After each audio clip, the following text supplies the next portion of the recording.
Alright, ladies and gentlemen, karibu sana. This is Mzuka Kibao TV, kawaida Neto Wandiga. You guys, you've done me good kwa sababu siku ya leo tuko na Juogi Wuoyo and maswali niko nayo leo, niko na Mwakenya na maswali zote niko nazo si zangu, nimetumiwa. Ukipatana na Juogi Wuoyo muulize haya maswali. So siku ya leo tutakuwa namuuliza maswali zenyu, ndio tuweze kujua labda yeye anafikiraje kuhusu maswali mlituma, niweze kuuliza Juogi. Juogi, salamu zako, heshima sana. Ukoaje? Niko salama, nashukuru. This is Juogi Wuoyo. Yeah. The Low Ancestral Covenant. Your practical herbalist. Yeah. And I'm really honored to be here today. Thank you so much. And also thank you people to make sure that people learn about the real, about things about spirituality. Yeah. Njoo kuna vitu mingi ziko hapa nje. There's a lot that people need to learn. Yeah. But some people, they end up in wrong hands. But if we teach the correct things, now it's easy for them to know which one is correct and which one is not correct. Ndo sijipate kwa shida. Yes. Ancestors wanakupelekaje? The ancestors are always good. They don't have so many issues because they know their worth. Wow. Yeah. Amazing sana. I have to confess, tulikuja kwako tulikula nyama. Yes. Ilikuwa amazing sana. Now, I want us to go straight to the point. Niko na maswali kama not more than 10. And the main one I want to start with. Juzi tumeona mtandaoni Russians wamekuja kununua shamba na Naivasha. Mbona Naivasha? Mbona Kenya? Russians or Israelites? Ni Russian ama Israelites? Ni Israel. Waisraeli. Yeah. Mbona wakuje huku Kenya? Why Kenya? Initially, you know, a lot of people don't do research. Okay. But initially, do you know that the Palestine scheme was a Ugandan scheme? That part of Israel that was taken to Palestine, it was supposed to be in Uganda. Who took it there? Now, there's what we call the Ugandan scheme 1903. 1903, okay. Okay. If you check it, it says that, I think we can just check it, right? Okay. Yeah, the Ugandan scheme. Those people that will be checking, you just write Ugandan scheme 1903. 03, okay. 1903. Now, it says that, let us go slowly. Okay. The Ugandan scheme 1903, Ugandan scheme or British Ugandan program was proposed by British Colonial Secretary Joseph Chamberlain to offer 5,000 square miles of the Mau Plateau in British East Africa, now Kenya. Okay? Okay. As a Jewish homeland. Okay. Okay? Proposed to Theodore Herzl, it aimed to provide refuge for European Jews fleeing persecution, but was later rejected by the Zionist Congress in 1905 due to focus on Palestine.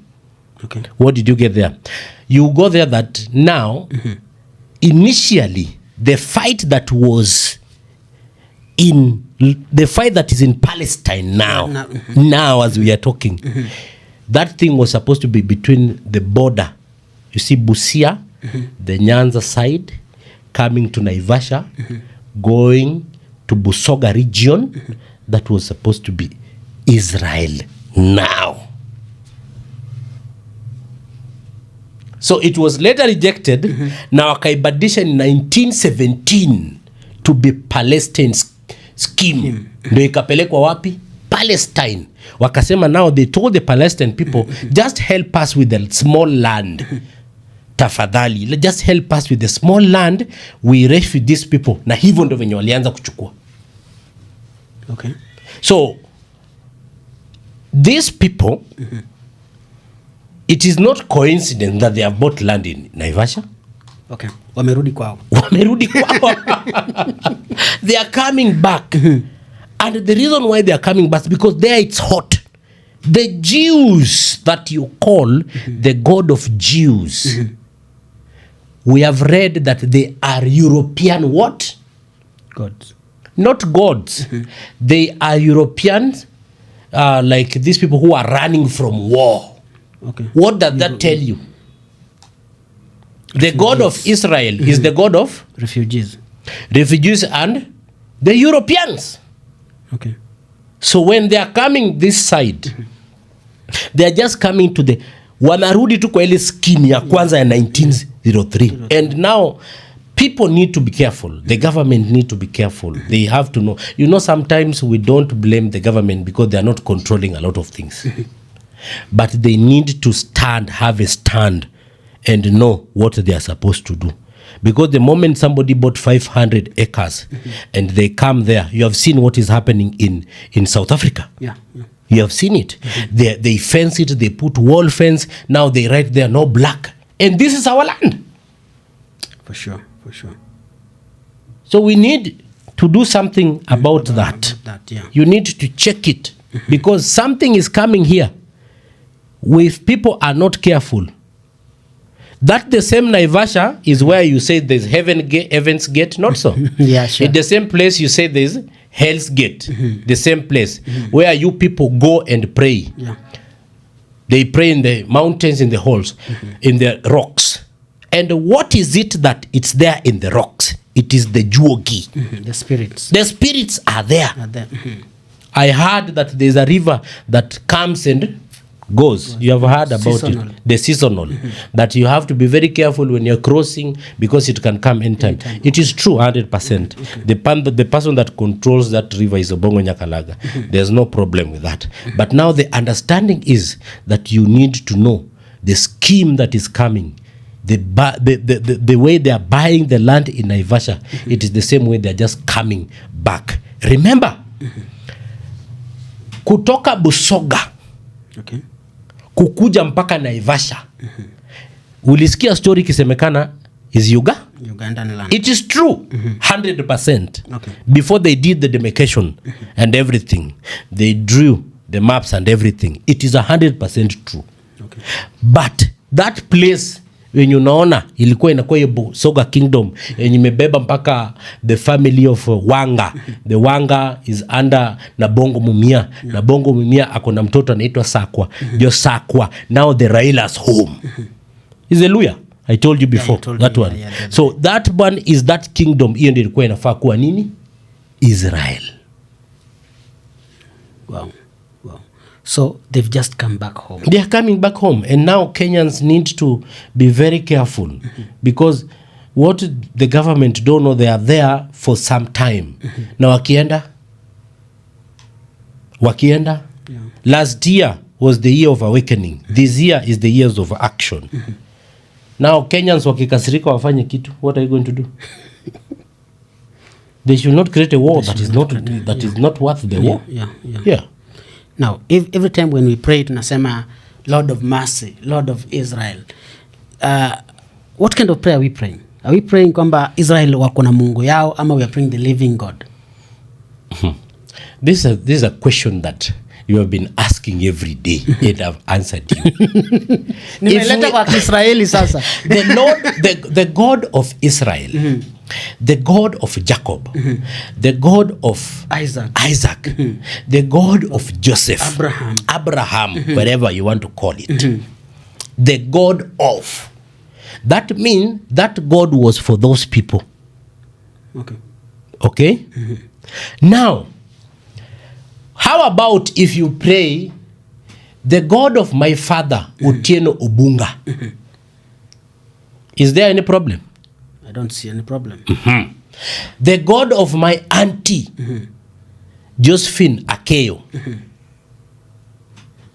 If you do that, what do they say? That you are worshiping the dead? The dead. Is it true? It's true. Na Abraham ni mzima. Wanasema he lives within believers. All of us, Yeah. we speak with spirits of our forefathers. That's why you have to say the God of. Okay. Because they wrote something in the Bible that in that storybook that this person had this power, he did this. Now you want the same thing to happen to you. Now you have to say the God of for him to react. It's just the same way the God of your forefathers that gave your forefathers land, they have left for you the land. What did Abraham leave for you? I don't know.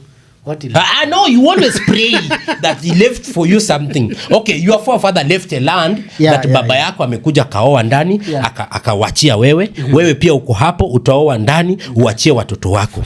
The question is, what did Abraham leave for you? What did Joseph leave for you? Okay, now let us reframe it well. Let us reframe it well. In a Luo, we call it ni nondi enga. True. Nondi enga ini. Koyako. Koyako. Nondi ene joko yako. Now, joko yako, there is something special about joko yako. Okay? Maybe they were healers. True. Now, inondi majoko yako ni. Donjo nadi go Abraham. Nonroni. Gidonjo nadi. Ukoo aingia. Ukoo inaingiaje hii ukoo? Alafu nakuja naambiwa ati ukoo imekuja na kuwa believing. My friend, in African spirituality, we know, we don't believe. It's knowing. Do you believe that your father is your father? I know it's you my father. know. Yeah. I know it's my father. Yes. That is what happens with spirituality. It's not about what you believe, that you have to believe in ancestors. No, you have to know, because that bloodline runs. That's why the European, first of all, they destroyed our identity, because identity ndio ilikuwa na power.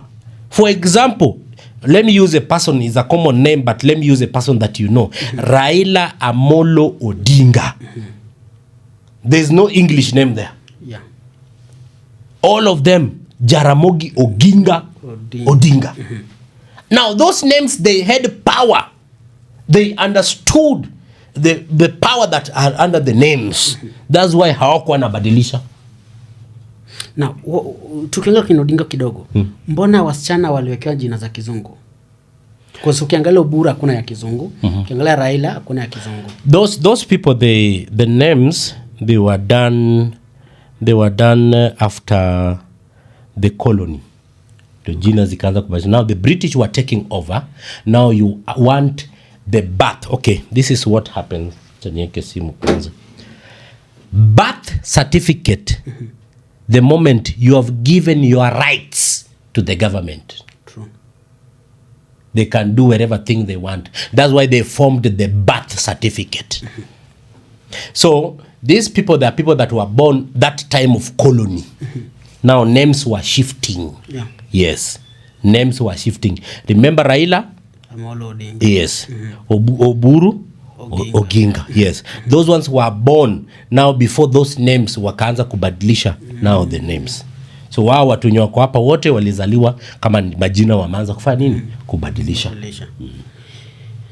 Wow, amazing sir. Now I'm going straight to the questions you guys sent. And I think moja nishauliza, Gods of Israel. So hiyo ndatoa kwa list. Now the first one, what is something most people don't know about the spiritual world? The most thing that people don't know about the spiritual world is that everything that you see physically, they first manifested in the spiritual realm. Okay. Now, the protocol of the government, everything that you see physically, they are controlled spiritually. Okay. Now, I want to give you a very good case. Huyu kijana mwenye aliuawa mwenye alifanywa sodomy. You remember the story? Ilikuwa wapi? This the musician, the Kikuyu musician. Oh yeah. You remember the story? Now, something like that with evidence, what happened? Saisu DJ Fatso, yes. Saisu unapelekwa jela. Alienda? No. No. Why? One, there are people that when they want fame, you have heard these stories. You have seen people doing declaration. After recently, that Masai boy was doing it. That they were taken somewhere. They have to fuck your ass. They have to do all kinds of things to you for you to have that fame. Okay. There are levels that when you rise, there are spirits that must visit you. Okay? When you rise above those levels, saizi cheza tu hapa chini. Unaonanga ukituma 900 hakuna banka ikuulizi, kanyaga 1.5 wanataka kujua pesa imetoka wapi. And then kuna watu kuna watu pia wako kwa hiyo level ya 1.5 hawaulizwi, fikisha 3 million. Umepata? Are you now getting what I'm trying to say? Sasa kuna watu wakienda kwa bank wanasema tunataka milioni 10, watapiga simu immediately ziletwe kwa bag watoke na wewe endako. Hata loan utazungushwa kwa hiyo loan ni loan ya 50 lakini utatumia transport ya 3000. Ndio upate loan ya 50,000. Ndio upate loan ya 50. Utabaki na 47. Why? Because bado hujafika that level. So the controlling of the physical inaanza spiritual. When this person ameambiwa hivyo and naambiwa now what you do, you have to sleep with somebody. You have to do all these kind of things. But hiyo kesi itaharibiwa spiritually. Last time when we were together I told you mwizi amekuja kuibia. Na ukweli uko na evidence ya CCTV. True. Mumefika kotini. Ata plead not guilty. Atapewa bond. Atoke. Uanze kuchapwa kwa mention. Uchapwe mention.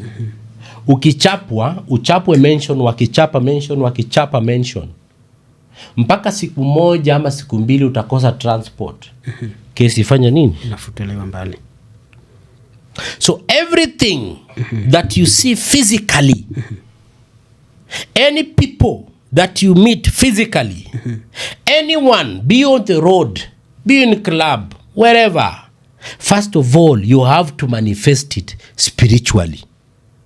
When people are sleeping, call your ancestor about that contract. Okay. That's why ukikutana na mtu, they are very keen with the introduction ya jina yako venye utafanya. Hata waisahau. Sure. Hello. Sure. You are who? Wandiga who? Yeah. Okelo. Wandiga Okelo na Naikram. Okay. Wandiga Okelo ndiye anafaa kunipea contract, ni Wandiga Okelo. Sawa. Wewe Wandiga ukienda kulala, yeye kama ni mtu ama atakuja kwetu, after now amekuja, what we do, nipe hiyo jina Wandiga Okelo. Tutakufanyia kazi usiku, utakuwa unaota kama mtu anakuita. Asif kuna mtu alikuwa anakuita kwa ndoto. Kwa ndoto, Yes, ama kama your soul is weak, tutaivuruta na tuilete na tuiongeleshe. Wandiga Okelo, kuna Joseph Otieno amekuja kwako, anataka contract. Na hii contract ndio umeshapewa commission na mtu fulani. Hii contract lazima upewe mtu. Unataka aje? Now we negotiate with your soul. Okay. After negotiation, tutasema okay, kenye mfanye, mnipe mbuzi. Mtaka mbuzi na nini nyingine na hii na pombe basi. Tuzifanya aje? Mchukue hiyo mbuzi, mpeleke kwa mlima, muache huko iende. Wekeni madawa kwa mdomo, iende kwa mlima huko, muachane nayo. Kama ni kuku, mpeleke kwa bahari, muachane niende nayo na maji. Nitampea contract. Wewe asubuhi kitu na kuasha tu nasema Joseph uko wapi, hebu kimbia kwa ofisi sasa haraka haraka. Wow. Yeah, come very fast because ukichelewa kuna jamaa anakuja na kuna venye nitamnyima na nishakula pesa yake. Kuja haraka haraka very fast. Wewe unajua kenye umeshafanya usiku. Chu mnaandika contract. Kwa jamaa kiingia contract imeshakuwa signed. Okay. Now, that one is one. Secondly, there are people that their grandparents knew about ancestors and they honored, and through the honoring they secured their generation. Okay. Now, right now I'm honoring my ancestors, working with them. I have to tell them, you have to protect up to the 10th, the 15th generation. You protect them. You have seen people wanamaliza shule primary, wajapita sana, wameenda university ama wameenda college. Baada ya college immediately Equity imewachukua. Baada ya Equity kuwachukua, wameenda wanafanya bank. Huyu mtu amefanya harusi, ametoka block. For sure. That is one. Two, you have met people hawana school fees but mzazi wao anakujaga kama ni siku exam peke yake na anaomba mwalimu mwalau tu afanye mtihani. Just allow this person. Huyu jamaa anakuja kesho ni exam ameingia leo. Kenya amesoma ndio anakuja kwa exam. Na anawapita hiyo. Anawapita. Wewe mzazi wako amelipa school fees. Na umesoma the whole term. Umesoma the whole term every day. Why? Because the parents understood that part of spirituality. Okay. They knew about it. So they secured their generation. Wow. Yes. I mean, now how do we secure our generations? Securing your generation because you stand in, your father represents you. You represent your children. Yeah. Now when you're talking, I told you here, it's about knowing. You know that your kids are going to give birth. Your grandchildren are going to give birth. You know, not that you believe. Yeah, I know. You know. Watakuwa na watoto wengi. Yes.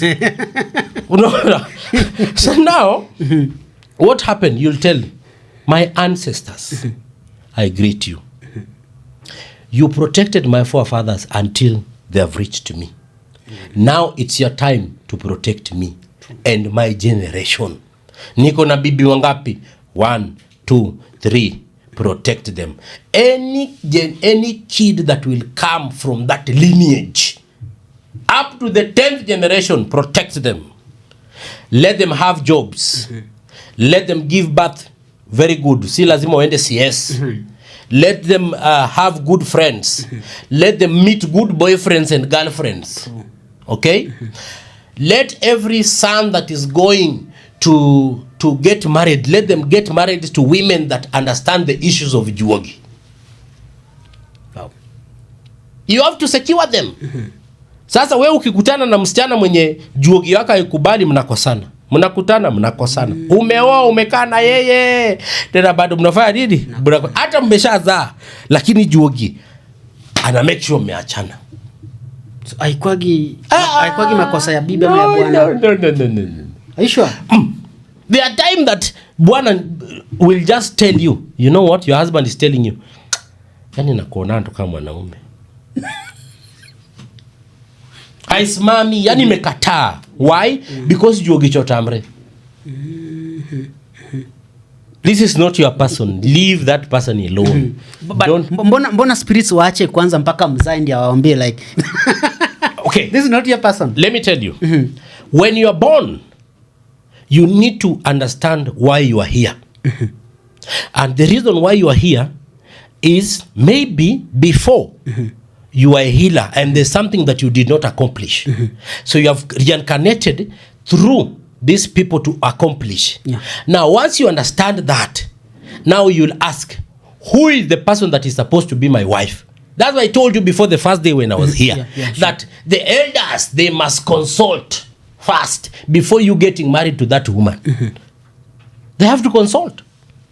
Tunatumia shortcut sahi. Sasa saa hizi ni demu umepata naye matako yake ni kubwa kubwa, ni meupe. Sasa unasema huyu ndo niko na yeye, sasa huyu nachukua, huyu naenda na yeye. Sasa huyu ako na problem chungu mzima na kuletea. For sure. Kazi ulikuwa nayo inaisha.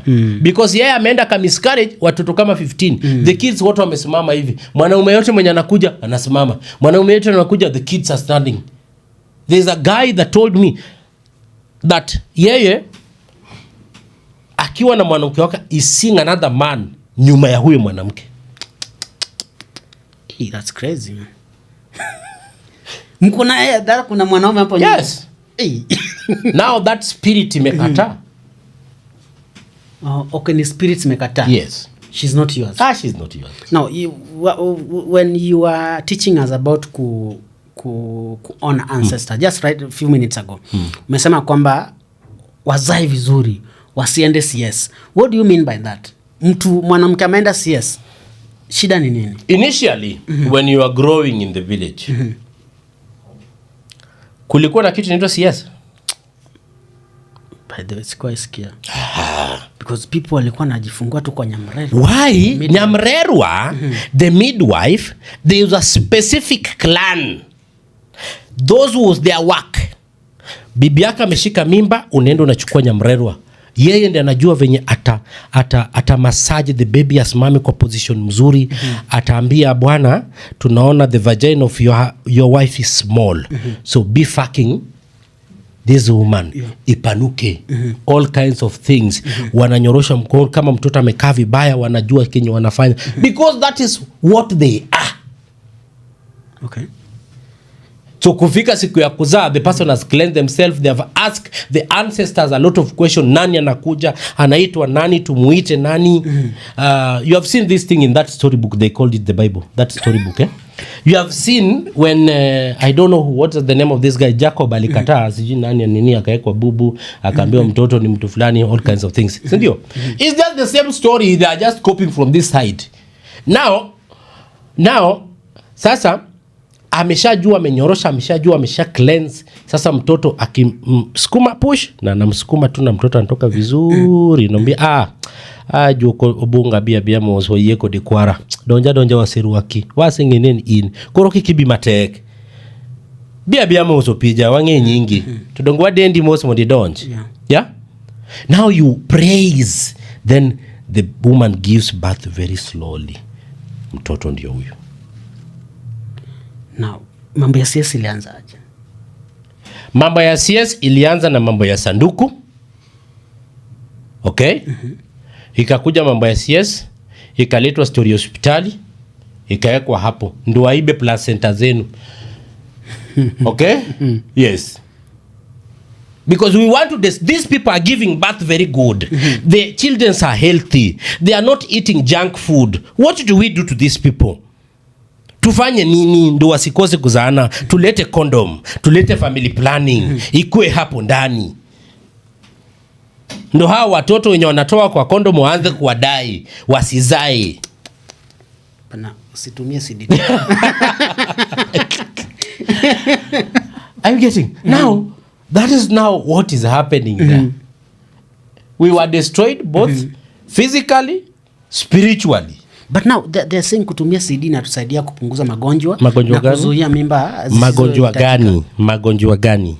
Magonjwa gani? Yeah, syphilis. Before hakukuwa na syphilis. Those are names you are trying to tell me. Traditional man walikuwa na wanawake kama 7, 10, 20 na concubines. Hawakuwa nakufa. Syphilis ilikuwa inatoka wapi? Because these people, they were using herbs, the women were being cleansed. Huh? Okay. Yes. Kitambo hakuna mwanaume alikuwa analala kwa nyumba ya bibi. That's why the idea ya gate mbili unajua ilitoka wapi? 2 gates. Main gate then ile yes, ile ya nyuma. That's why unaona babu yako alikuwa anatoka mahali penye ametoka na anafanya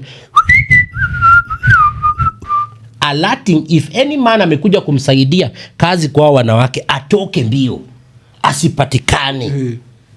Akikuja na gate anatoka na ile. Ulipata? So there were no sickness. Kama ndugu yako hakuwa nazaa walikuwa nakuja kwa bila. Na wanasema Isaac ndugu yako azai. Na tumejaribu consult na wamesema the reincarnated spirit was the same. So tunataka wewe uende uzalishe huyo bibi. Okay? But watoto wataitwa nani? Baba yao. Secret. Bila issues. But wacha nikukate kidogo. Ancestors, they had power to make their son give birth. They had the power to make the son to give birth. I told you before, we have the bad spirit, their spirit that died without giving birth. Their spirit that died without getting a job. Their spirit that died, you heard about the issue mugogo. Mugogo kothoi ko ango. Wakomar dala. Why? Because it's a bad spirit. Okay. Now, what happens if these people were honoring the ancestors and understood what the ancestors stands for? Then hiyo kitu wangesolve before hiyo maneno ipatikane. Yes. But nowadays people ignore. Kuna mwimbaji akasema ati roho ya dilako, roho martero, roho nani anaitwa nani Mjaluo? Najua hiyo song unajua si ndio? But now hiyo roho dilako no, it was a maintenance of the family. Dako ni kika the inheritance spirit. There's inheritance. They call it the inheritance spirit. Yeah. But the inheritance spirit, Jalemono, is the one that you will get with the praise and worship if they are from the lodging. You heard a story, Mary Bishop wa Anglican amepatikana na sijui praise and worship busti mogoge sega begito. Kagide luokre e bafu. Now love. Anyway, let's move forward. Let's move forward. The second question was, what is the biggest lie people believe about spirituality? The biggest lie that people believe about spirituality is that the ancestors need blood. That is the biggest lie. They will tell you that these people are demons. Now, if these people are demons, real demons, now you call your father a demon, but your father has given birth to you. Who are you? I'm a demon. Upcoming demon.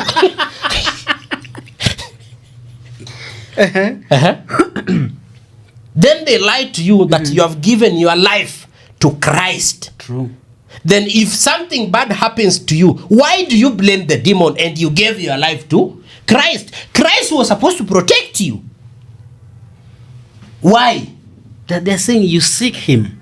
You've given your life to Christ, but pia lazima mtafute uwe na yeye. I gave you my life. True. Take care of my life. Why should I again be looking for you? You know the good thing about African spirituality, sisi hapa hatuna jokes. Okay. That wewe unajua kupiga keyboard vizuri.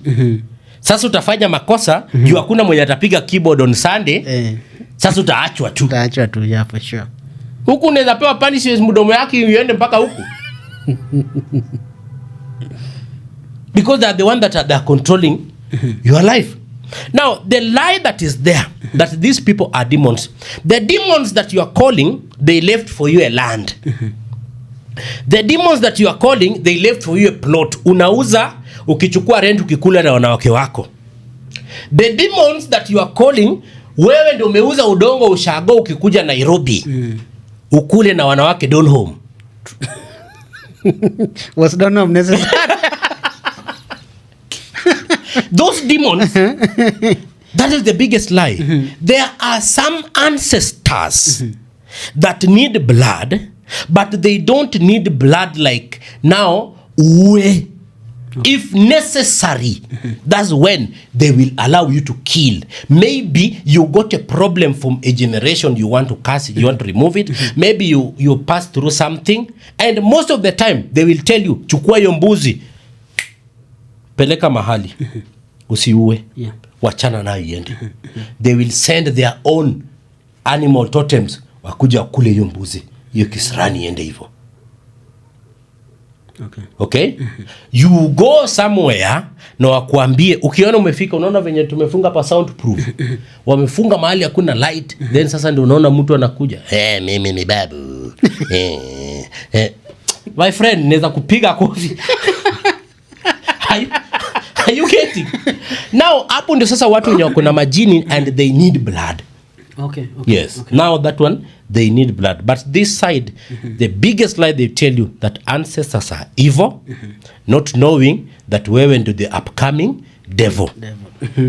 Two, that they need blood. Yeah. There is no blood that ancestors need. No blood. Now, you've mentioned maybe sometimes they will need blood. What kind of blood?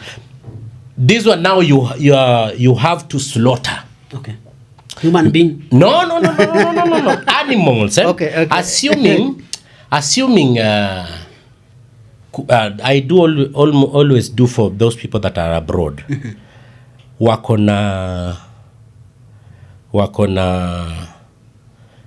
abroad because kuna huyo ancestor that is responsible for looking for jobs. You remember last time I showed you. Yeah. Now, juu wako mbali, wakiwa wako mbali, what will happen is that we have to offer sacrifice on their behalf. Okay. So what we'll do, they'll tell us, you have to slaughter that goat, but that goat, hang it hapo juu kwa that juogi that is responsible for looking for jobs. Ikaya hapo. Utaislaughter iwacha hapo. Hiyo moshi kiweko hapo, the more moshi inaenda juu, the more ule mtu anapata kazi. Aya, kuna watu wako na spirits zenye zimetoka kwa kina mama. Now, kwa kina mama, maybe the uncles haoleke ama the aunties. Most of them follow this female. Yeah. So utaambiwa ukuje wakuninina kuku, waninina kuku, hiyo kuku iweke dawa uichome mpaka iishe. Yes. Now, yesterday nilikuwa naangalia, Acholi, those laws in Uganda. Nilikuwa angalia it was something like a festival. So the guy who was holding this festival amekuja na jogo, akamkata shingo. So walikuwa watu wengi. So according to them walikuwa nasema kwamba jogo vile amemkata kamrusha chini, atazunguka hiyo time amekufa, arudi akue mbele yake. And it happened. Now, at the same time walikuwa nasema kwamba shingo yake vile alikatwa, shingo itaangalia huyu jamaa. And it happened. And then they believe that whatever they were doing ilikuwa successful. Now, if we slaughter maybe something similar to what Acholi people are doing, nimesahau jina vile walikuwa naita, people watasema ni uchawi. Okay. What was the main purpose for that ceremony? Jamaa alikuwa na event ilikuwa inakuja. Yeah. Now the person was pulling crowd. Exactly. Not so. Yeah. Now if you're very careful wakati walikuwa nashika hiyo jogo. The right hand ilishika miguu. No, the left hand ilishika mguu. Yeah. The right hand ikashika mdomo. Wakaongelesha jogo. Kuna alikuwa watu walikuwa hapo. Kuna jamaa alikuwa na gonga nao kila mtu. Yes. Akisema a few things. Yeah, guys, you can check the video Actually to the World YouTube channel. Yes. So wanaongelesha jogo. Juu jogo ndio huamsha watu asubuhi. Okay. Wewe ikiwa umelala. Sasa jogo inafanya nini? Inakuamsha asubuhi. Kila mtu akisikia sauti ya jogo anajua ni kumekucha. Yes. Wow, nice. Now, another question. Have you ever encountered something that shocked you? Yes. Ulishtuka?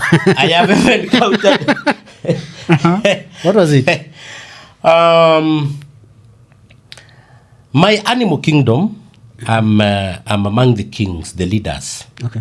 That's why I'm able to teach. Okay. And also help people and teach them how to honor their ancestors. And I have 3 animal totems. I have the lion, I have the leopard, I have the snake, and the owl. The fall. Okay. Now, this one I know will shock people. Okay. When you are honoring your ancestors for the confirmation, they have to send 1 animal totem to come. Okay. One, to come and verify what you have done. Is it the right thing or no? Now, when I was honoring my ancestors, nimeshawajengea nyumba, nimemaliza, I had to sleep there 8 days, showering medicine without eating and putting fire. Yeah. The 8th day, I was visited by a snake. Okay. Remember that I was told a snake is going to come to verify what you have done. But again, I did not realize that it's going to be a very big snake and beautiful. Mi nilidhani tu ni hizi nyoka ndogo tu itakuja tu na ikimbie nione mahali. Now that day I was sleeping inside. Nimelala. Nikimaliza kulala, in the morning, then I woke up. You have been there. Yeah. That side ya ndani. I woke up when a very big snake, white. Okay. Imekuja na iko na nini ya black hapa. And the snake imesimamisha kichwa inaniangalia. What will you do? Yeah, run away. Ayondapiga nduru kwa. Now, it's something I had decided that I want to honor the ancestors. Okay. And that was why I reincarnated. So what I did, I spoke and said, what are the building and the ceremony that I did, was it successful? Juogi wachna. Unaongea kama nyoka bado yako. Iko hapo bado inaniangalia.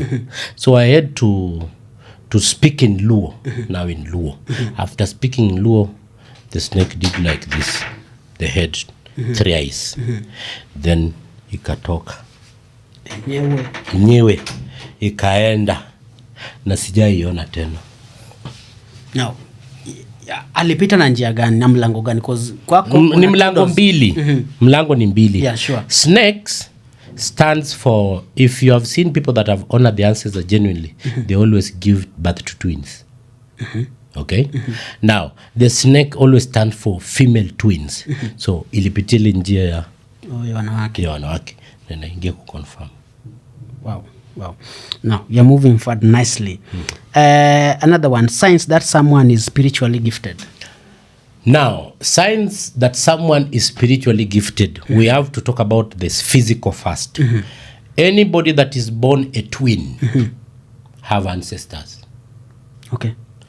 One, nilikwambia kuna twins mara ngapi? Mara mbili. Should I explain?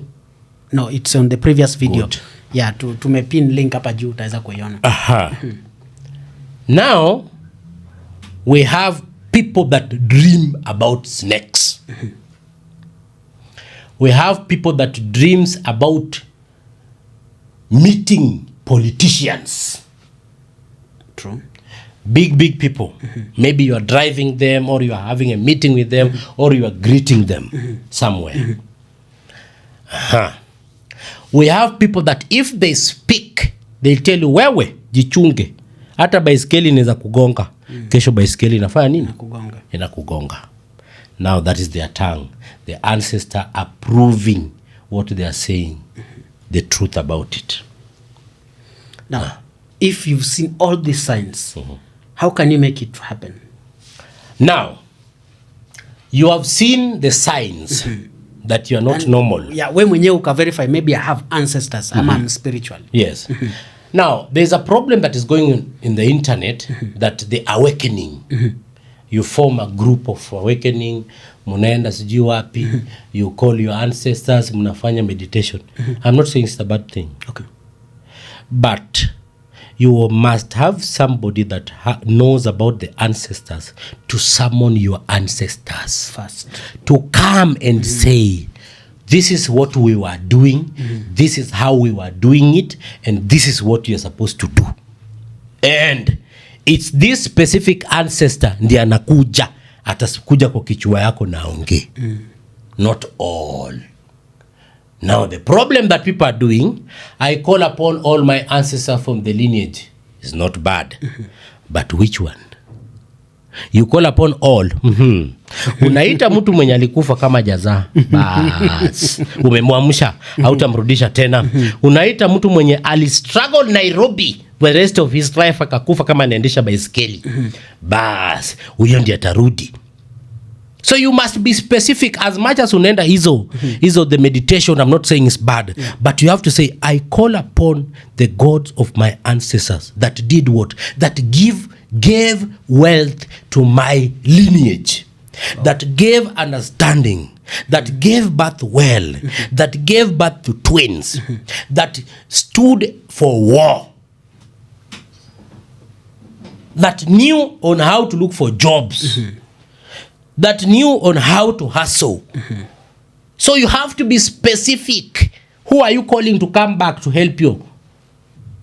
Not all of them. You call all of them, ndo yake inaribika. They will come by force. So unaona watu baada ya honeymoon watu wanaachana. Yeah, sure. Yes. Amazing sana. Now, at some point unapata mtu amepata pesa, they are doing well in life. Then all of a sudden hii pesa imeisha. What causes this? A rise, then downfall immediately. Let's look at 3 perspectives. Okay. 1, umeoa bibi, ulikuwa na kazi na ikaribika. Umeoa bibi, haukuwa na kazi na umepata bibi. Si tuongelee hiyo kwanza? Okay. Now, there are women or men that are not lucky unless ngad or they give the medicine to shower to remove the bad luck. Okay. 1, the nurse or the midwife mwenye alikuhandle wakati umezaliwa alikuwa ametoka kutombana na bwana yake, akakuja direct kukufanyia kazi, akakushika na mauchafu zake, hiyo problem ikabaki kwako from birth. Okay. Ukitoka kwa hospitali tu hivi immediately ukaenda nyumbani, ukapelekwa nyumbani, they did not do anything, wakakuosha tu direct na sabuni, so you are empty. Okay? That is one of the problems zenye zinaweza cause that. Secondly, wewe kazi yako ni kila matako wachi. Unapata hii, unararua, unabeba. So now, sex I told you before, it is the exchange of spirits. So unapea mtu rejection, huyo mtu anakupea poverty, huyo mwingine amekupea wenda wazimu, huyo mwingine amekupea hii. Sasa umebeba hizi vitu zote. Sasa umesema, nimeokoka. Yesu ni Bwana. Sasa mimi niko ready kuoleka. My friend, uko ready kuoleka na umebeba all these spirits ziko kwa mwili yako. Unafika tu hivi, pastor amekuchagulia mtu, umeenda umeoleka, kazi imeharibika. Sasa mnakuja mnaanza kuambia, mshikeni tu Mungu vizuri, kila kitu itaenda vizuri. Itaenda vizuri. Hakuna kitu itaenda vizuri. You need cleansing. Okay. So, most of the time, that's what I told you before, ancestors were checking everything to confirm how is the person, juokwa, our spirits, are they together with these people? Like that. Now, we come to individual. No, that one was individual. We come to now, kitu yenye umeruka. Yeah. Before, your ancestors secured you. As I was telling before, they prayed and say, protect up to the 3rd generation. You are the 3rd generation from when they honored the ancestor. Now, that favor, itakuwa na wewe. Sure. Itakuwa na wewe, waiting for you to know that this favor came from my ancestor. Then we unaondoka hapo, unaenda kwa kanisa. You start worshiping a foreign god. Wale watu wanajiwithdraw. Wanatoka kwako. Kuna watu wameenda kwa kanisa wakarudi zero. Kuna watu wameenda kwa kanisa na wakarudi vizuri. Why? Because the pastor knew their nyota ni mzuri. Juogi yao ni mzuri, wakaenda wakatengeneza ndio wakuwe trapped kwa kanisa wasiaitoka. Another thing, ancestral. You have been in the village, you have grown up in the village. The favor of the ancestors were together with you. You came to town, vitu zimeenda vizuri. Now, ukirudi nyumbani ukiambia unajua ni nini? Ile nyumba ilikuwa ya wazee, inafaa kuwekwa mabati. Wazee pia wakae huko bana. Hizo vitu zao zimetosha bana. Hey. Now wanaanza kukuchapa. They withdraw the cash flow and everything that is happening to you. Now unarudi kuwa zero. So those are the why watu wanakuwa na pesa all of a sudden 10 inaisha. Because there is a secret of maintaining wealth. Okay? Once you honor your ancestors and wherever the place where you are praying and all things, once you honor your ancestors, they will always protect your wealth. So you have to know what was the secret. Unaona watu wale vijana wenye walikuwa nasema huyo shosho yake ni mchawi, ndio wanaendelea vizuri town. Nyinyi wenye mlikuwa kwa misa hivi na hivi, umeishika our father who art in heaven.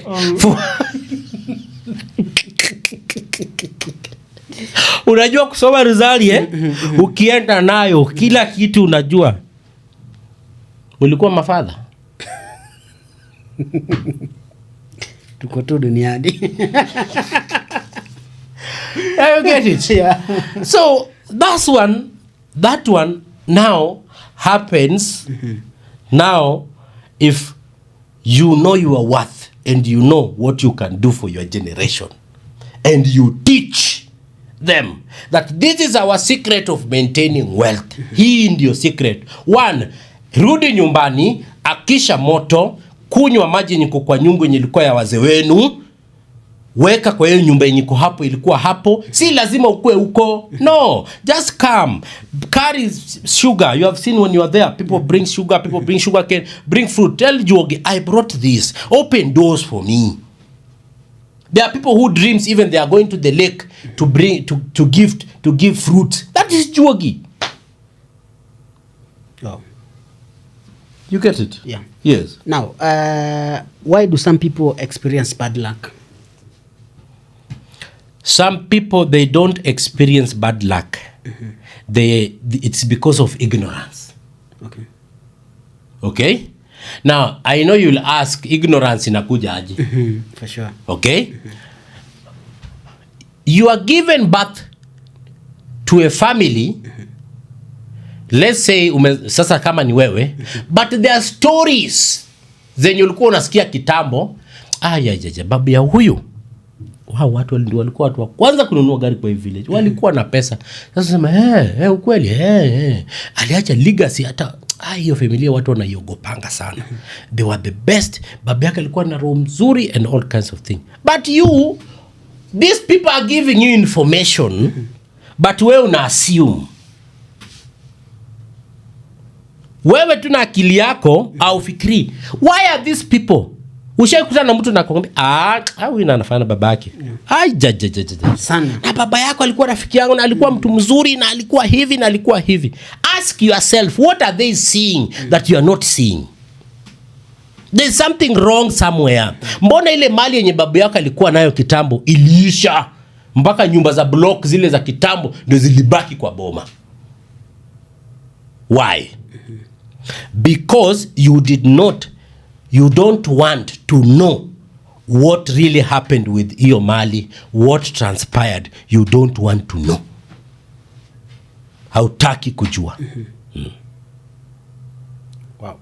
So naleta hizo vitu zote. Sasa bad luck, kuna bad luck mara ngapi? Mara 3. Okay. Kuna ancestral, kuna ya individual, nao kuna yenye mtu anaweza kufanyia kitu. Okay. That's why sasa unafaa kuwa una visit herbalist, unaangalia maji. Ukivisit herbalist maanishi umekuja kuroga mtu. Umekuja kuangalia the flow of your life, how it is. because wewe you are very busy, you cannot honor your ancestors. Wacha sisi wenye tumeona tukufanyie kazi. Sindio? True, yes. True. So unakuja unaangalia huyu bibi yangu ako aje? Ako na laka ama hana laka? Mbona tunazaa wasichana peke yake? Mbona tunazaa vijana peke yake? Waliniambia huyu bibi yangu ni mapacha. Mbona tujaizaa mapacha? You ask so that we know. Tuna summon the ancestors, wanasema unajua ni aje hivi na hivi na hivi na hivi na hivi. Yes. Nice. I think bad luck saa hii inatokea mingi. Hizi mashimo zenye mnaingia. Unaona hizi mashimo hizi? Hizi mashimo. Hapo ndio penye bad luck mingi zinatoka. You've talked about slaughter animals in spiritual. Now, what's the meaning of animal sacrifices? Okay, that's a very good question. Animal sacrifices, one, before they brought the issue of unajua vitu za Illuminati, devil worshipping,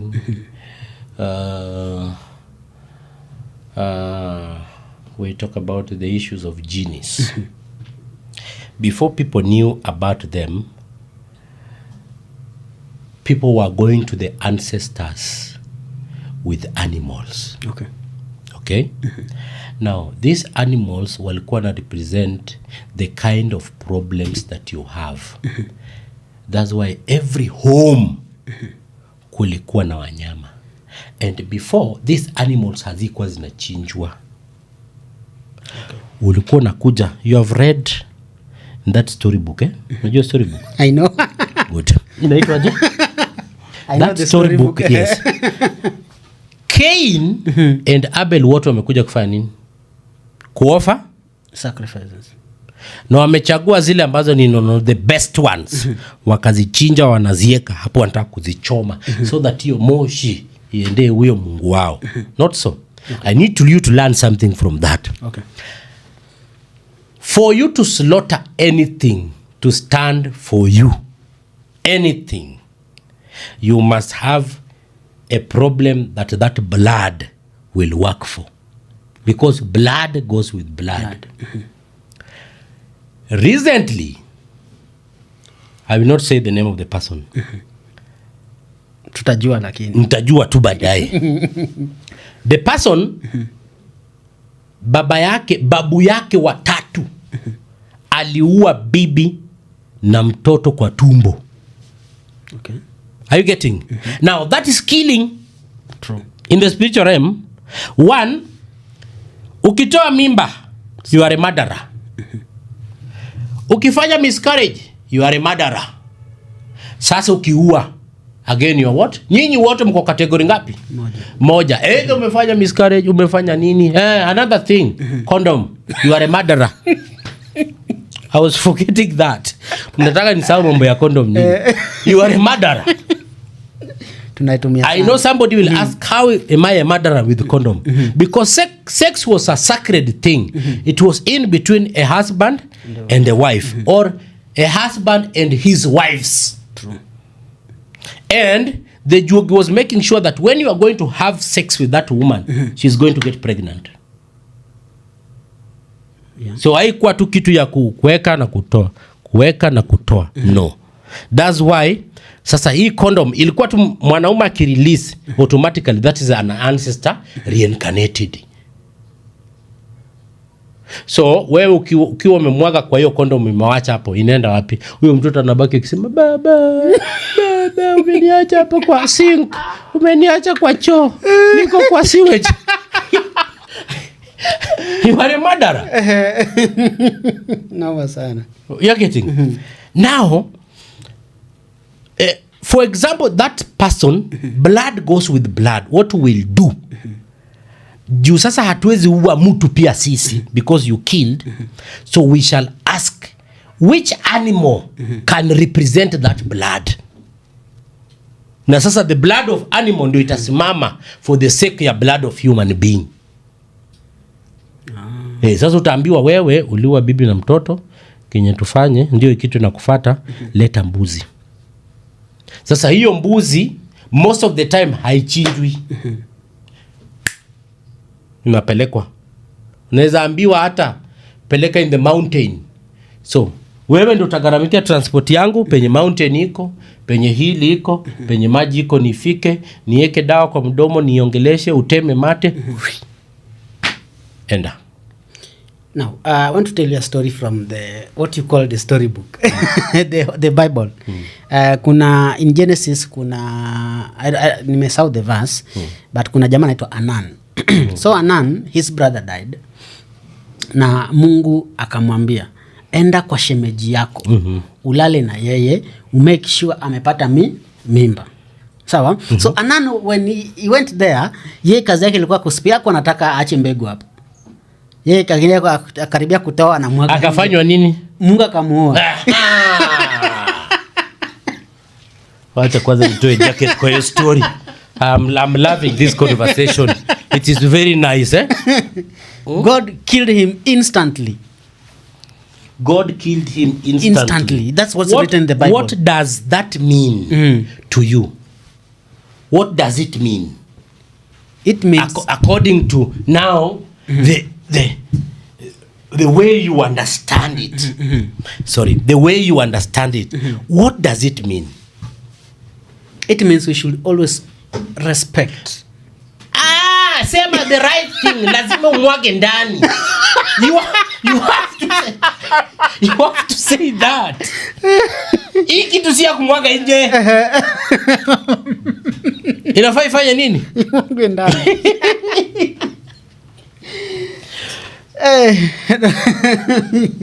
Yeah, that's what's written in the Bible. What we call the story. And God killed him instantly. So lazima ni kitu inafaa. Kuna pali pake. Ni mahali pake. Amazing sana. Now, the spiritual consequences of ignoring ancestral calling. The spiritual consequences, we need to understand that there are people that si lazima wajenge ancestor nyumba.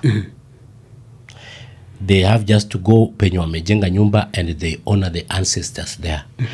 Putting fire, buying alcohol, buying bang, buying anything that is needed depending on the ancestors that you have. Now, there are ancestors that they don't use medicine.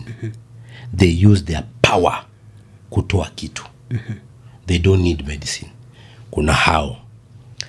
Now, once you realize that you have the ancestors or in your lineage there are ancestors, or you want to honor and you refuse, most of the things that happen, most of the mad people, when you unaona wanatembea kwa hizi streets, they did not steal people's thing. Hawakuiba. Okay. Hawakurogwa. Okay. It's the ancestors doing them like that. Because they were chosen and they ignored. Okay. For you to start dreaming about these things, you start talking about things and they come to pass, you need now to ask questions. Who am I? Sure. What can I do? Why am I like this? Mbona others wanasema vitu na ifanyiki? It is not a coincidence. It is not. And why would when wazimu ngoje tu usome from grade 1 until university to graduate, that's when they come and they say like we want you to honor, then now you have now understood how life is. Okay. Your akili yako sasa inafanya. Wewe ni mtu mzima. Yes. Utenda kwa aunti yako na aunti yako kwambia, Isaac, hebu angalia mambo ya ancestors sana. Just very simple, just like that. Then instead of you asking questions, why did you say that? What will happen? What is really going on? Instead of asking questions like that, wewe utaignore. Na useme, mama, saizi tuko digital life. Tuko digital, hizo mambo za wazee tuliacha kitambo. Mimi hata nimesoma, very soon napata kazi. My friend, utatafuta. Now they want to show you the power that we have. Utatafuta, you'll be rejected. Then sasa wakusubject kama wewe ancestors wako ni ule wa wenda wazimu, anakutumba kwa wenda wazimu na umalaya, na uanze sasa kufanya awkward things until the day you realize and say, hii kitu nafatanga watu hata nje. Ni watu wangapi wameenda nje wako Amerika na wamerudi zero? Na wengine wameshikwa wako kwa jela. How many? Wengi sana. Na wakati sasa mimi wamenigeuza nikakuwa mwenda wazimu, how will I realize kwamba I should do this? Now, your parents, let me tell you, your parents are not stupid. As much as wameokoka, they visit us, we know. Unanipata? Yeah. Watoto wangu wanaendeleaje? Wanasemaje wazee? All kinds of things. Sasa wakisha visit tutaambia, unajua ni aje? Huyo mtoto wako enda uone Juogi arudi ikiwa sawa. Muache Juogi, mumuelezee kila kitu vizuri, na vitu zifanyike vizuri, na mtoto atarudi akiwa sawa. Sasa mama yako atauliza, mnataka aje? Tuanze aje? Anza na hivi na hivi, calm down, atoke penye yako, atembee, akuje mpaka nyumbani. Akikuja mumfunge na nyororo, mumlete. Then sasa tengenezwe, atoke hapo kama kichwa iko sawa. Now, kuna hiyo ugonjwa I know what you want to say. Okay. I know it. And that ugonjwa starts, anybody that have that ancestor is the spirit of death. I know you call it epilepsy, something of this. How did you know? That's what I'm doing. Don't worry. I know it. Don't worry. I know you are going that one. The person, any person that have that one, they have the spirit of life and death, and they need to honor. What you do, ukileta huyo mtu nataka tupoeshe hiyo, wakati ameanguka, toa tu hiyo shati uniletee.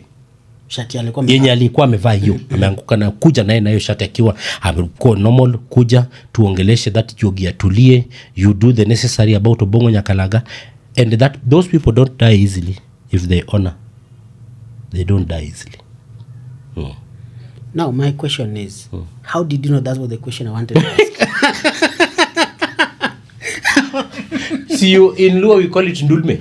Yeah, Ndulme, exactly. Yes. Yeah, that is Obongo Nyakalaga. Those are signs, and those kids, they really suffer when they are young. They really suffer. Unaona mtu mwenye anagonjeka mpaka wameshamweka kwa jamvi, wanangoja akufe, na akufi ni hao watoto wenye wako na hiyo Obongo Nyakalaga. Then why is he making them kuanguka sana? No, it is a sign. It's just the same way I told you long time ago that for the spirit of death to visit you, they must bring a sign to ask you, are you ready to negotiate with the death? Now, because of your ignorance, you did not ask question that Juogi Mondo B, what are the signs? Juogi Makama, this kind of ancestor, the spirit of life and death, what are the signs? Anaanguka, huyu mtoto alikuwa tu mgonjwa kama ni mdogo mpaka tulikuwa tumejua anaenda kukufa. Those are signs. It's just the same way when Obongo Nyakalaga wants to visit you, he has to bring an owl to cry. He has to bring a raven to cry at home. He has to bring dogs to cry at home to ask you, are you in a position to negotiate with death, or do you know that death is coming? Okay. Yeah. So those are the things that you are supposed to see and say, this my son, or this my daughter, or this my mother, wako na hii na hii na hii. I have a person in Oman that ignored wanazika Saturday.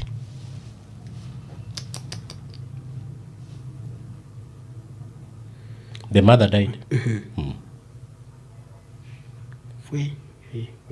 So you're saying these people, kuna ugonjwa na kuja na wapiga kwanza. Hawa kiwa watoto, ask their mothers. They will tell you, mtoto wangu alikuwa mgonjwa mpaka mimi mwenyewe nilikuwa give up. Tunajua huyu hawezi pona. But with time, ameanza tu kurecover. Huyu hakufangi rahisi. Na hata kuna watu wenye they take years with getting sick. Wewe homa inaweza kushika lakini homa haishiki. Yeye yuko tu. Noma sana. Tumeongelea kuhusu mali, wealth. And is wealth spiritual or purely hard work? No. Tuchukue hard work tuweke kando kwanza. Hard work tuchukue nini? Tuweke kando. Tuachie punda. Tuachie punda hard work kwanza. Tuweke kando hard work. One, the first thing that you are supposed to do, in English you call it money. Money flows. Yeah. Na inaekwa wapi? The bank. Kwa bank. Bank inaweza maanisha river bank. River bank, things flows in the river bank. Yeah. Okay? Now it's something that is supposed to flow. Money is supposed to flow. Unaipata, inatoka, inaenda, unafanya nini? Ikiflow. Now, we have people that are rich. We have people that are wealthy. Those are two different people. Okay? Rich and the wealthy. Now, the wealthy, they have mastered how money flows. Okay? They have invested that money in people. Okay. Anaweza kuwa hana pesa leo, lakini akichukua simu yake apige simu, amepata kitu alikuwa anataka. Amepata kitu alikuwa anataka. Those are wealthy people. Wow. Ukienda kwake muombe 1,000 hana. Ukweli ukiangalia hana. Lakini gari imetoka hapo imebeba mzigo, trailer inaenda South Sudan. Amelipa, lakini hana. Because they understand that this money si ya kupeana tu. Kuna wadozi lazima wakulipe usiku. They understand that money si kitu tu utapea to anybody. Now the Subaru boys, the Audi boys, the Prado, these people you see, they brag around. Those are rich people. They are not wealthy people. They are not wealthy. Mtu anaenda club and spend more than 100,000, 200,000, 1 million. For what? For? Shere. Now, the part of spirituality that wealth come in is this. To maintain that wealth, either you need a deity to maintain it. Okay. Kuna watu hata mama yake ni mgonjwa haezi toa more than 100,000. For sure. Why? Because there's something that he did to maintain that wealth. Okay? So the spirituality, hata saizi tu waseme venye wao mnasema kuna mtu akona pesa 30 billion, tuko watu wangapi Kenya? Tuko watu wangapi? Kila mtu agawiwe tu bilioni yake ajisort. Where will that money end to? Again, kwa wale watu ambao wanajua pesa ni flow. Wewe utatoka hapa umepewa 1 billion uende ununue gari. Hiyo gari kuna bilionea ambaye yeye hiyo ndio yadi yake. Pesa imerudi huko. Uende kwa fuel, unataka fuel. Bado hiyo pesa imerudi tu kwake. Because they know the spiritual part of maintaining that wealth. So hard work hakuna mambo ya hard work weka kando kwanza. Hard work wachia punda, wachia wenye sasa bado wenye wameandikwa kazi. Hiyo hard work wanalipwa salary Yeah. Wachia watu. No, how can we make the small amount we have? Kwa mfano, let's say niko na 1,000. How can this 1,000 make my life change from a rich person who is owning 1,000 to a wealthy person? Understand your worth. Okay? I want you to know what human beings want. Because wealth iko wapi? Kwa hao watu ndio pesa iko. So I want you to understand, what do they want? Perfect yourself to what they want. Okay? They want to know about spirituality. Because everybody right now amechoka na kanisa. Wamedanganywa tungoje, baba yake alingoja Yesu arudi. Lakini tena hiyo storybook inasema Yesu ameenda huko juu. Ako huko juu anajenga mansion. Lakini huyo pastor anajenga mansion wapi? Hapa duniani. Badala akufe haraka, haende huko juu. Akae kwa hiyo mansion amejengewa. So people are tired. With the injili of prosperity, you will receive this. Na pastor kitaka mnachanga. Now, you need to know. I want to give you a very good thing. If you talk about nyota, kila mtu nisafishie nyota, nisafishie nyota, sitataja mtu. I want you to understand what is going on there. Yeah. Ukitaja nyota, tunajua mali nasafishiwa. But not knowing niyo nyota ndio ancestor ndio Juogi. Without knowing. It's something that you can do it yourself and you honor your ancestor and you accept, then nyota yako ingae ikienda. So the person understood what people want. Kanyari alikuja na nini? Mbegu ya 310. Because mtu, tell me, 310 ni nini? 310 pesa kidogo. Pesa kidogo. But 310 kwa watu milioni ni ngapi? Hiyo ni 310 million. Wow. Are you getting? Yeah. Yes. So what do they want? Wealth. So what you do, perfect yourself in that thing that you know. You are in media. Okay. Yeah. From the post that you are having, hapo wote ni nini wanasikizanga sana? Okay. Ni nini wanapenda sana? Ni topic gani wanapenda sana? Perfect on that. I give them that. Give them what they want. You want to talk about spirituality? Go to Mzuka. They have a guy that talks the truth. Wow. You get it? Wewe ukitengeneza juice hata ujeweka sukari, juice ni tamu. Mpaka umetengeneza umepea jirani yako anasema na si uzange kitu utapata pesa. But wewe akili yako haikupei huyu jamaa anakupea business idea. Tengeneza juice haraka. Wow. That is the perfection of what you are having at hand. So understand that 1,000 uko nayo ni ya kununua fruits. Ukishanunua fruits na packaging, ukuje hapa, sasa unataka juice? Yeah. Hujanipea hata pombe leo.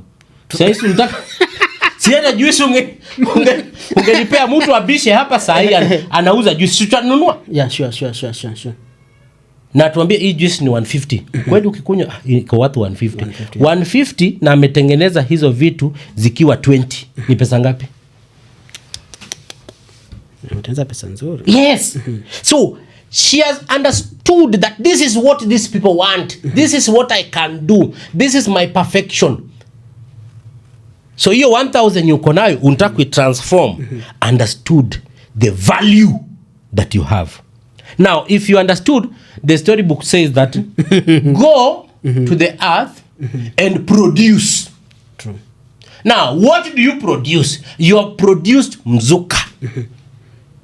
After producing, you have to reproduce another Mzuka.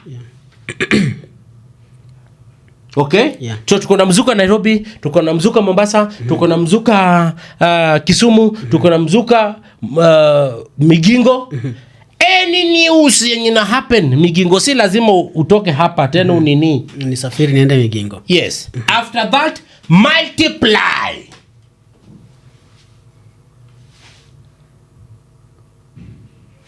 I give you a good example. Yeah. Safaricom. They did what they had to do. You produce, they produced Safaricom with M-Pesa. Yeah. They reproduced and say, tuko tu hapa Nairobi, wacha tuende Mombasa. Tushira Mombasa tuende Busia. After reproducing, now wakatafuta agents, wakaanza multiply. Wow. Now if you do that multiplication, you come to, you replenish the earth. Okay? Everywhere umeenda unaona signpost ya Safaricom, hata M-Pesa ziko kwa msituni, umesha replenish. Okay? So ukisha replenish, now you are wealthy. Sai CEO analala. For sure. Sisi tunashoot. Now you get it. Yeah. Yes. So you have to produce something. You have to produce something at hand for it to reproduce. You multiply, replenish the earth. Then you will be successful. You will be wealthy. That's why I told you, wealthy people, they invest in people. They don't invest in manyumba, people. Wow.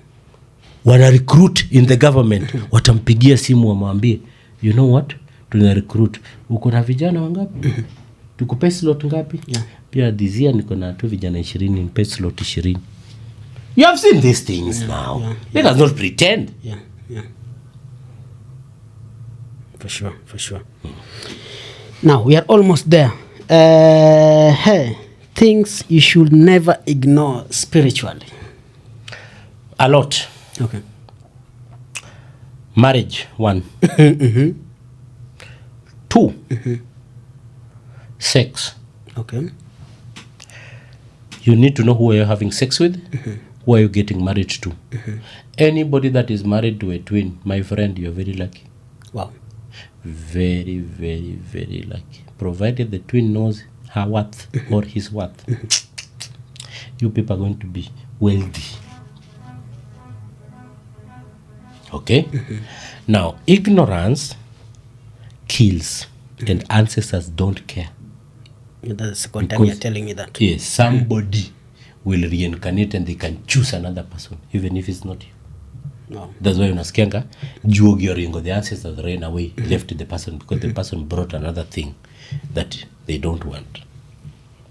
So, ignorance, 1, marriage. That is the main problem. That is why you reproduce your ancestors. Yes. So you can never ignore it. Sex is 2. 3, your spiritual life. Your spiritual life. The life you're having spiritually is the most important thing. Most important thing is the spiritual life. Wachana physical, manifesting in the spirit. Yeah.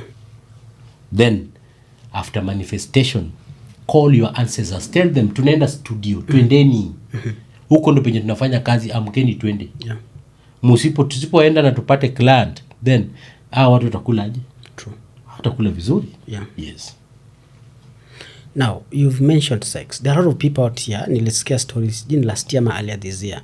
Someone was saying like, the more he sleeps with women, the more njia zake zinafunguka. Very good. That one happens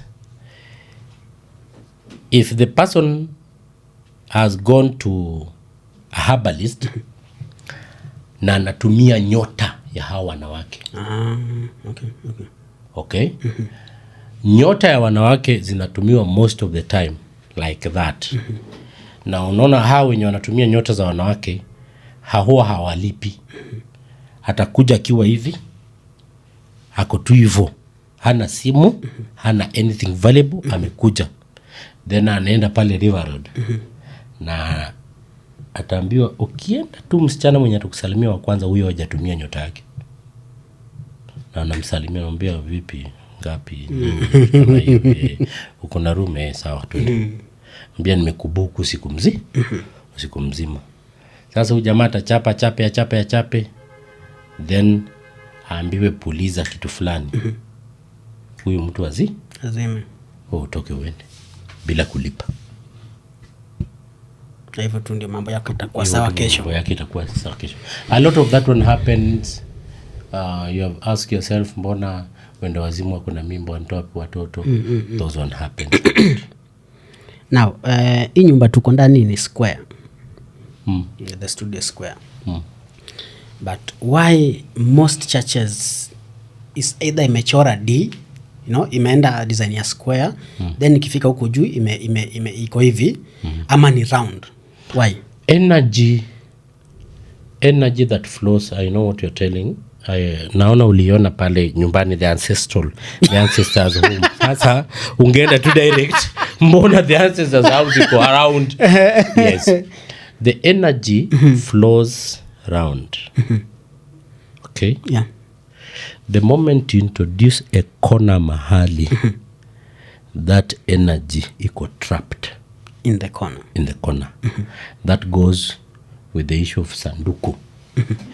That's why the white people brought the casket, so that your energy is trapped. So when you bury somebody, you'll never dream about them, you'll never hear about them.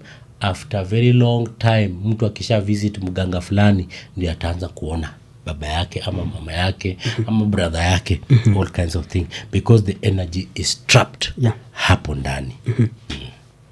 Now, you mean kwamba mtu akifariki nafaa mtu wote? Yes, they have to give you information. Was my death genuine? Who did it? Why? Yes, they have to give you that information. Yeah. Kama babangu aliendaga tu sijaimwota. Sijaimwota kwa sababu now if you start knowing about spirituality, you remember when you came, you called his name. Yeah. Now you summoned him and told him that now, you know what? I am here, I've started knowing about these things. Any time naweza kutoa jela yenye umefungwa. Wow. I want to tell you, when somebody dies na amekufa kifo yenye si yake because of ignorance, na alifaa kukufa maybe na 80 years na amekufa na 50. Yeah. Do you know that this 30 years the person at a hover around this 30 years unasikia mtu unasikia in the village mtu anapiga kelele you have heard it? Yes. Haya, umeshaenda. I want to, this one is an experiment. I want you to do it. Enda pinwanazikanga watu ni Lang'ata. Enda Lang'ata kitu saa 8 saa 9. Ni try. Just try it. Asubuhi Ile ya usiku. Enda huko saa 8 ya usiku na tuseme tumeenda na gari na upack tu hapo. Na utulie. Hata kama light ya simu, weka simu silent na itulie na ukae tu hapo uangalize makaburi. You tell me how many people you'll see watakuwa na wake up from the grave. Yes, how many? Wengine wakienda kukosa accidents, how many? You'll tell me how many rituals zinafanyika kwa hizo makaburi. That's why wazungu wako na watu wa kulinda makaburi, because there's a lot of rituals ukifanya kwa hizo makaburi. One, if you want to stay long for a very long time, na you can even command other people to die on your behalf, lazima kunywe udongo ya fresh kaburi. You'll understand the reason why some uweziona kaburi ya Moi. Kuna mtu anajua penye iko? Kuna mtu aliona kizikwa? Tell me even one. That's why I told you Raila was buried bad. Okay. Atukufa kuona. Yes. So there's a lot that you need to understand how the spirituality work. You will know. One day we are going to talk about the issue of the truck, the business of truck. There's a lot with that, with kuua watu na kuamsha watu. We are going to talk about that, the issue of business of truck. Tunazongelea leo ama we put next time. Yeah, that's next time. Nimeandika chini, I think sitaisahau. Yes. Then we talk about that truck. Ukuje tuongelee. We want people to understand, especially about spirituality, because people are dying silently. Sure. Without they want to speak out, but kanisa zimewafunga. They can't so they cannot talk. People should wake up from the sleep. You wake up. This is your life we are talking about. This is you are talking about. Don't amount by the pastor. Pastor ni pesa anataka. Hiyo movie zingine ni zako tu. Yeye ni doa anataka. No, juzi tukiwa with my guy behind the camera, kuna mtu alikuwa anatupigia story. Kwamba kuna church ukiattend burial ya mtu, you will be banned from attending the church for the whole month. Yeah. Why? Burial have a lot. Okay. Mtu akienda kwa burial, they have a lot. One, not all people that are in the burial site are human beings. Okay. Some of them have come to claim the soul of other people. So ukitoka hapo, that's why in African tradition ukitoka matanga usiende home direct. Tafuta ndizi. Then ufinye ile maji ya ndizi uoshe na mkono. Ujitole that spirit of death isikufate. Watu wengine wanatoka hapo wanaenda kwa hoteli kwanza. Wengine hata wakulangi kwa matanga. Like me, siwezi kula kwa matanga. Mbona chakula japikwa vizuri ama? No. Okay. What you people don't know is this. To say assume mtu amejinyonga. Sindio? Yeah. The first person ule mwenye atamuona wakichinja ya ng'ombe lazima kue. True. Ule polisi mwenye alikuja kumtoa na Land Cruiser lazima waitwe. True. Wachukue nguo ya huyo mtu mwenye alikufa wafunike nayo kichwa ya ng'ombe. Ndio spirit ya kujinyonga isifate mtu mwenye alimuona wa kwanza na isifate polisi mwenye alimshika wa kwanza. Kumweka kwa Land Cruiser. Wakimpeleka wapi? Kwa hospitali. Isishike. Now the people that will eat that bone from that cow inawafata. There's a lot of sacrifice that is done to that cow wenye wanaua kwa matanga. So you have to be very careful. Heri ukule mchele. Kule mchele na chai wenda. Kule mchai wenda. Wachana na ugali na nyama itakuua. Wachana nayo.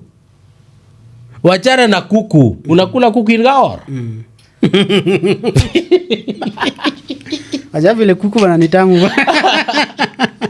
Wachana nayo. Yes. So you need to know these things.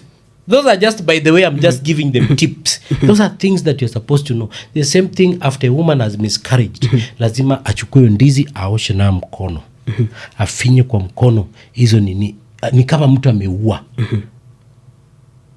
By the way, before tumalize, umesema miscarriage, nikakumbuka I was to ask you something nikasahau. Wakati ulikuwa na hesabu watu wameua, you included miscarriage. And what I know, miscarriage ina happen mistakenly. Labda mtu amekupea stress, labda I don't know, a lot of things zinafanya miscarriage ina happen mistakenly. Mistakenly. Are you sure? Yeah, that's what I know. Like, now let me tell you. Miscarriage is not a mistake. Okay. Now, wakati ulikuwa unapanua mguu, ikiwa inamwagwa ndani, hauko unajua unaenda kushika mimba? Okay, I knew. You knew unaenda kushika mimba. Not so. Yeah. Now, you have confirmed you're pregnant. Yeah. Or you feel changes in your body. Yeah. Before the aunties, mtoto akifunga shule ndio ulikuwa unaona mtoto msichana anaenda kwa auntie. Anafundishwa signs ya pregnancy. Anafundishwa how to control it and to know if you are pregnant. Okay. Because 100% when you watch kichwa utakwambia there are signs. First of the sign, maybe you have missed your period. Yeah. And if you have missed your period, you'll know, it's like I'm pregnant. Maybe kutapika, roho yako inachafuka. Now, there are things that you are supposed to avoid. Okay. One, auntie yako atakwambia, ukishajua uko mimba, inform the father. Two, avoid sleeping with other men. Okay. Avoid other men to touch you. Okay. Okay? Now, mtu amejua tu ako na mimba tu vizuri. Na sasa juu baba mtoto ameruka, ataenda alale na wewe na aseme mimba ni yangu. Unajua unachanganya mtoto hapa. So the spirits now they start fighting each other. So ndio huyu mtoto anatoka. ni mistake? Is it a mistake? No, that's not a mistake. 2, uko na stress na unajua uko na mimba na unajua tu nikiweka stress kwangu nitapata mimba. Utapata miscarriage. What are you supposed to do? Don't stress myself. Is it now mistake? No. Something I could. Wambia, is it a mistake? Something you can control. Sasa ni mistake. You are a murderer. Okay. You are a murderer. But Juogi, kuna watu, they don't sleep with other people, they don't have stress, but all of a sudden they experience miscarriage. Now that was the point I wanted you to come to. Initially nilikwambia mtu akienda kushika mimba, one, they know the person they are going to make them pregnant. Yeah. The husband knows, I know this person, I know the kind of spirit that this person carries. Now umeenda ukapea mtoto wenyewe mimba kwa sababu ni one night stand. Umempea mimba. Na spirit za kwenu na za kwao hazielewani. Do you expect your mtoto azaliwe? No. Now the question is, what will really happen with that? Huyo mtoto atasimama na aseme na nyinyi, kwa sababu hamkutaka kujua vitu za kwenyu venye ziko, hamkutaka kujua spirit za kwenyu, na mzai tena. So yeye utakuwa unashika mimba, ule mtoto anatoa. Wanakuwa wawili. Unashika, wanakuwa wawili, watatu, wanatoa. Sasa watoto watakuwa na kusimamia hivyo, napata bwana anaenda like that until the day you will ask them for forgiveness and you will understand the powers that you have. Now, there are people after experiencing more than 5 miscarriages, sijui wakaenda wakaombewa, sijui wakameza dawa ikaisha, now they have kids. What the pastors don't tell you, juu wakati amejua ulitoa mimba, what they don't tell you is one, that they offer sacrifices on your behalf. Hiyo pesa unatoa, they offer sacrifices on your behalf to calm the kids down.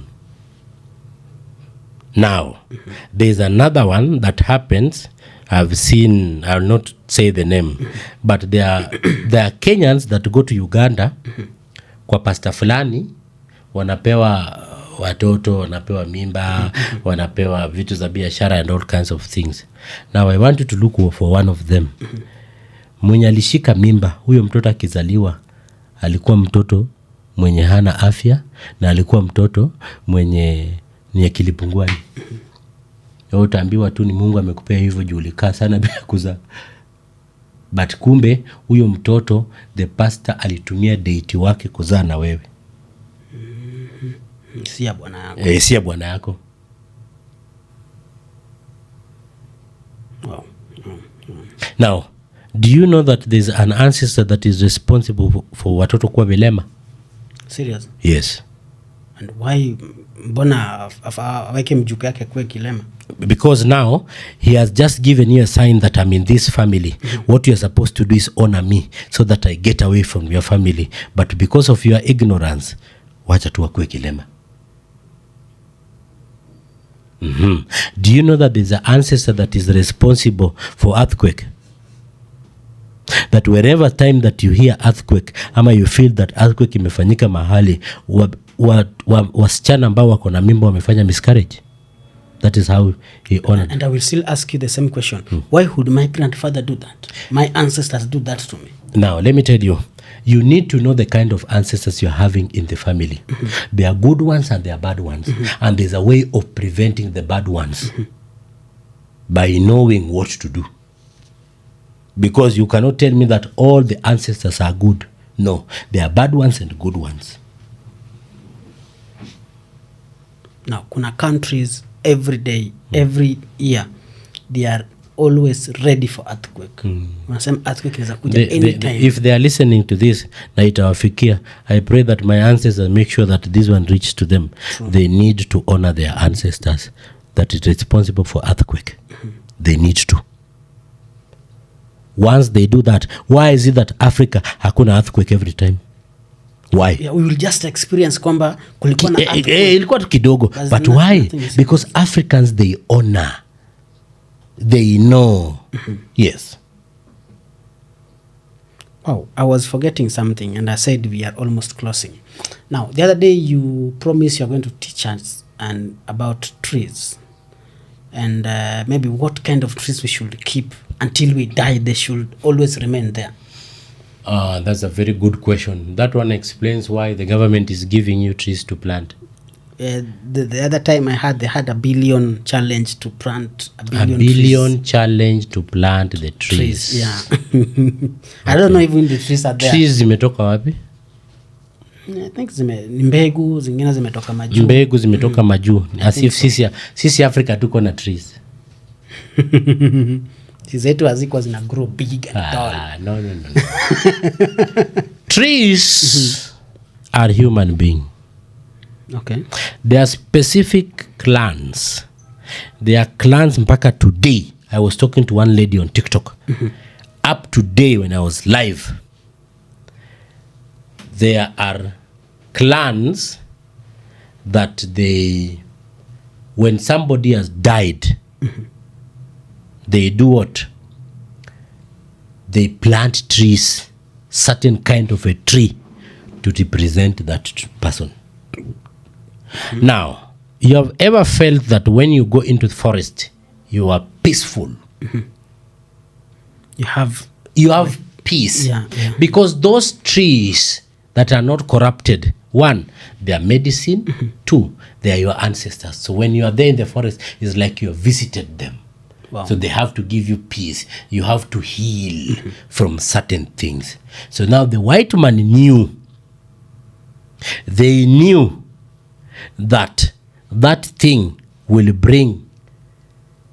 make you understand about the issue of those trees. Now ndio wanasema chomeni makaa na hizi trees zenyu, kateni mpande hizi, because hizo si madawa. Sasa zile za kitambo ndio madawa. So they are just exchanging so that you people continue honoring their ancestors. Oh. Now, last year there was this lady who hugged trees for hours. What does that mean to you? It starts with Wangari Maathai. Yeah. You remember Wangari Maathai? Sure. They buried her using the bark of a tree. You remember? As her wish. Yeah, as her wish. Because she knew what it means. And if you go and check hizo trees zenye Wangari Maathai alikuwa anapanda, hakukuwa na eucalyptus. Okay. Because they were these indigenous trees, zile za kitambo ndio walikuwa wanapanda. Are you getting? So hugging a tree, it was just a mere of connecting with the nature and connecting with the ancestors. Go check those trees that were hugging. Hakukuwa na eucalyptus, hakukuwa na gravelia. Okay. Are you getting? Yes. Now you need to know that. Wow. Thank you so much for your time. And thank you so much for always creating time tuweze kujifunza and learn a lot from spiritual world. Each and every day tukifika hapa nauliza, how can we find you and what's the best place we can reach you? We are working on the issue of Facebook, YouTube, Instagram and LinkedIn. But right now you can get us on TikTok, Luo Ancestral Covenant. Yeah. The numbers are there in the bio. You can call my secretary. Yeah. And we are located in Diani and Bumala, that is Busia County. So you talk to the secretary. What I can say, my ancestors are ancestors with protocol. So me, I work with appointments. Yeah. So you book the appointment from the secretary. After that, we talk, we see what is the problem. Now, if it needs for you to come, we see what are the things that you're supposed to carry when you're coming. Yeah. Yes. Wow. Thank you so much. Thank you so much. And this is Juogi Wuoyo. Yeah. You are Luo Ancestral Herbalist. And you are practical herbalist. So thank you guys again for coming. we are not doing this to advertise ourselves. We want people to learn, because time is coming that you'll need the ancestors, but the person that will teach you will not be there. True. So grab the opportunity now. Thank you so much, guys. Thank you. Yeah, it's good we have the videos. So when you need ancestors, when I'm not there, you come and watch. Thank you so much. So guys, thank you so much. Kumbuka kwamba this episode iko YouTube and iko Spotify. Unaweza watch Spotify ama kusikiza Spotify. Iko Amazon, iko Audiomack, iko Boomplay. So you can listen if you are in a position that uwezi watch. So anytime, any day ukiwa kwa gari unaweza sikiza. Na kisha tu kwamba sound iko vizuri na uweze kusikiza kwa mahitaji yako na mahitaji ya ndugu zako. Kutoka kwangu sina la ziada, naitwa Wandiga. Next time nitakuwa naanza kujiintroduce na jina zangu za Afrika. It's that serious, eh? So thank you so much guys and see you next time. This is Mzwaki Bao TV. Bye bye.